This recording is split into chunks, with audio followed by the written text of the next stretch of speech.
உங்கள் favourite TV ஷோக்களை இனி miss பண்ண தேவையில்லை. Zee5 இல் முற்றிலும் இலவசமாக காணுங்கள். இங்கேயும் எப்பொழுதும். ஐயோ அண்ணாச்சி 100 ஆயுசு சொல்லி வாய மூடல. 2 பேரும் வந்து நிக்கறாங்க. சீக்கிரம் வாங்க. யார்ல நீ பாட்டு உள்ள போயிட்டு இருக்க. உன் முதலாளி உள்ள இருக்கானா? உள்ளதான் இருக்காவ. உன்னை வந்து வச்சுக்க. ஹலோ கேக்குற நீ பாட்டு உள்ள போயிட்டு இருக்க.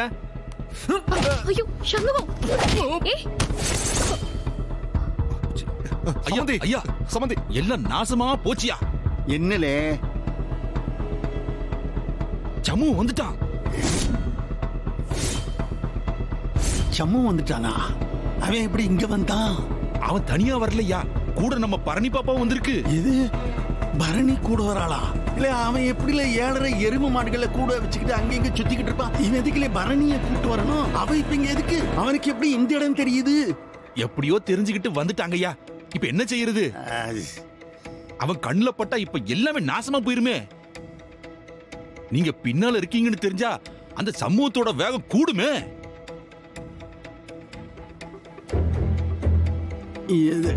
அண்ணாச்சி கொஞ்சம் இந்த ரூம்ல கொஞ்சம் நாங்க இருக்கலாம், கொஞ்சம் பேசணும். போலாமா?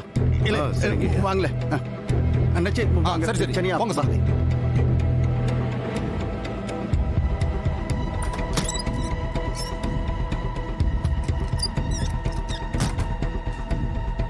ஏய் என்னையா வேணும் உனக்கு?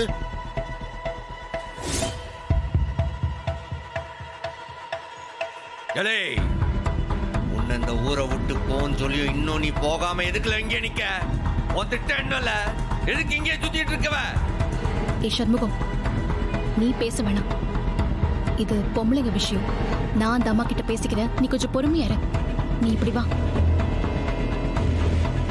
நான் யார் கூடயும் பேச தயாரா இல்ல. பேசி எந்த காரியமும் ஆக போறது கிடையாது.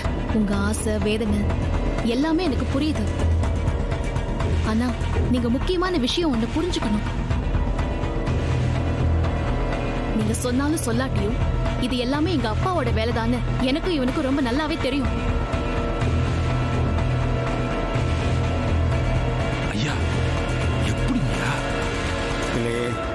அவ புத்திசாலியிலே எல்லாத்தையும் கண்டுபிடிச்சிடுவா. அவ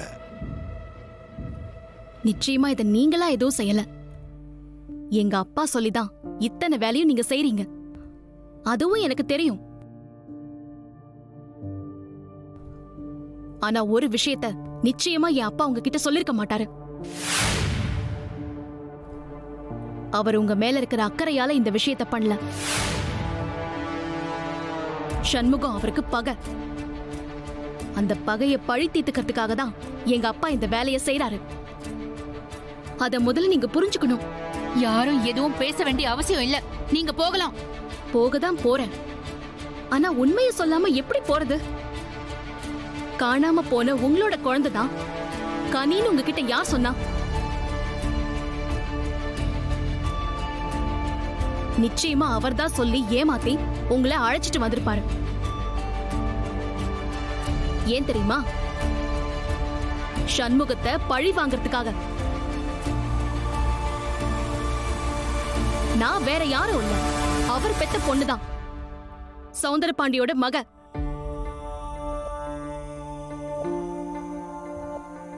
நானே சொல்றேன், இது எங்க அப்பா இன்டென்ஷனலா பண்ற தேவையில்லாத வேலை. அவர் நல்ல மனுஷனே கிடையாதுங்க. ஃப்ராடுத்தனம், பித்தலாட்டம், இந்த மாதிரியான வேலை இது எல்லாத்தையும் கொஞ்சம் கூட யோசிக்காம செய்வாரு. அது மட்டுமா, அவர் பெத்த பொண்ணு என்னையவே ஏமாத்தி இந்த பாத்திர கடைக்காரர் மகனுக்கு கட்டி வைக்க பார்த்தாரு. ஆமாவா இல்லையான்னு கேட்டு பாருங்க.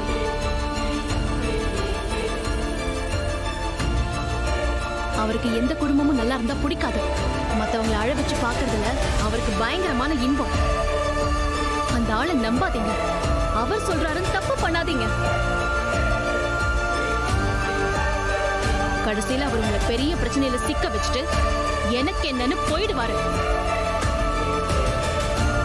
சண்முகத்துக்கு துரோகம் பண்றவரு நிச்சயமா நாளைக்கு உங்களுக்கும் துரோகம் பண்ணுவாரு. என் வார்த்தையை நம்புங்க. பெத்த குழந்தைய பார்த்தா தாய்க்கு தெரியாதா? மத்தவங்க சொல்லிதான் தெரியணுமா? நான் சொல்றது கொஞ்சம் கேளு. என் புள்ளதான், நான் சுமந்து பெத்த புள்ளதான். அது எனக்கு நல்லாவே தெரியும். எவ்வளவு தொலைச்ச குழந்தைக்கு பாசத்தை காட்டினாங்கன்னு தான் நீங்க சொல்லணுங்க. அந்த குழந்தை கையில கிடைச்சப்ப இது பணக்கார வீட்டு குழந்தை, ஏழை வீட்டு குழந்தைன்னு எந்த வித்தியாசமும் இவங்க பார்க்கலையே. இவங்க வீட்டு குழந்தையா நினைச்சுதான் பாசத்தை காட்டினாங்க. சொல்ல போனா இவன் கூட பிறந்த 3 பிள்ளைகளை விட அவன் மேலதான் அத்தனை பேரும் பாசத்தை பொழிஞ்சாங்க. இப்ப வரைக்கும் அவளுக்கு குடும்பம்னா அது இவனோட குடும்பம் தான். அது ஏங்க உங்களுக்கு புரிய மாட்டேங்குது? இத பாரு, நீ பாட்டுக்கு வந்து இஷ்டத்துக்கு பேசிட்டு இருக்காத. மேடம், தயவு செஞ்சு புரிஞ்சுக்கோங்க. 13 வருஷம் அவளோட வாழ்க்கை முழுக்க இவங்களே நினைச்சு வளர்ந்திருக்கா. அவங்களும் 13 வருஷமா அவங்க குழந்தைய அவளை வளர்த்திருக்காங்க. திடீர்னு நீங்க வந்து கேட்டா கொடுத்துருவாங்களா? சொல்லுங்க மேடம். இல்ல கனிதா தான் மனசு மாறி உங்க கூட வந்து வாழ்ந்துருவாளா? அவ ஏன் புள்ள, நான் பெத்த புள்ள. அதுக்கு ஆதாரம் சாட்சின்னு 1000 விஷயம் வேணுங்க. ஒருவேளை கனி நீங்க பெத்த பிள்ளையாவே இருந்தாலும் அவ எங்களோட இருக்கிறதுதான் உங்களுக்கும் நல்லது, கனிக்கும் நல்லது. இத பாருமா, அதெல்லாம் பாத்துக்க எங்களுக்கு தெரியும். நீ வந்து ஒண்ணு எங்களுக்கு புத்தி சொல்ல வேண்டிய அவசியம் இல்ல. இல்ல சார், நீங்க தப்பு பண்றீங்க. உண்மையிலேயே கனி மேல உங்களுக்கு பாசம் இருந்தா இங்கேயே இப்படியே அவளை விட்டுட்டு போறதுதான் ஒரு நல்ல அப்பா அம்மாவுக்கு அடையாளம். சண்முகம், வா போலாம். டேய், இப்போ என்னடா அவங்க கிட்ட நீ பேச வேணாம் நான் சொன்னேன்ல. நான் பேச வேண்டியது இவங்கிட்ட. என்ன பாத்திரம் தொழில மாத்திட்டியா? இந்த மாதிரி சம்முவா, உனக்கு எனக்கு பேச்சு கிடையாது. என் விஷயத்துல நீ தலையிட சொல்லிட்டேன். அப்ப நீ என் விஷயத்துல தலையிடுற மாதிரி இருக்க. இது வாங்க கெஸ்ட் ஹவுஸ் தானே? இவனுங்க 50 பேருக்கும் ஒரு நாள் டைம் தரேன். நாளைக்கு விடியறதுக்குள்ள இந்த ஊரை விட்டு காலி பண்ணி போய் ஆகணும். இல்ல ஒரு பாய உசுரோட போக மாட்டீங்க சொல்லிட்டேன். டேய், என்ன மிரட்டுறியா? நீ மிரட்டல் நினைச்சு எடுத்துக்கிட்டீனா மிரட்டல், எச்சரிக்கை நினைச்சு எடுத்துக்கிட்டீனா எச்சரிக்கை. உன்கிட்ட நேரடியாவே சொல்லுதேன், வேண்டாம். அந்த ஈனப்பைய சவுந்தர பாண்டி பேச்சை கேட்டு எதுவும் பண்ணிடாதீங்க. அப்புறம் ரொம்ப வருத்தப்படுவீங்க. மீறி செஞ்சிக அத்தனை பேரு தோலை உரிச்சு திருச்செந்தூர் தெருவுல தங்க விட்டுருவன். ஜாக்கிரதை.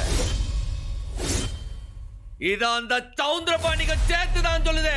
கேக்குதா? இவால ஜீ5 ஆப்பை டவுன்லோட் செய்து அனைத்து எபிசோடுகளையும் இலவசமாக பாருங்க.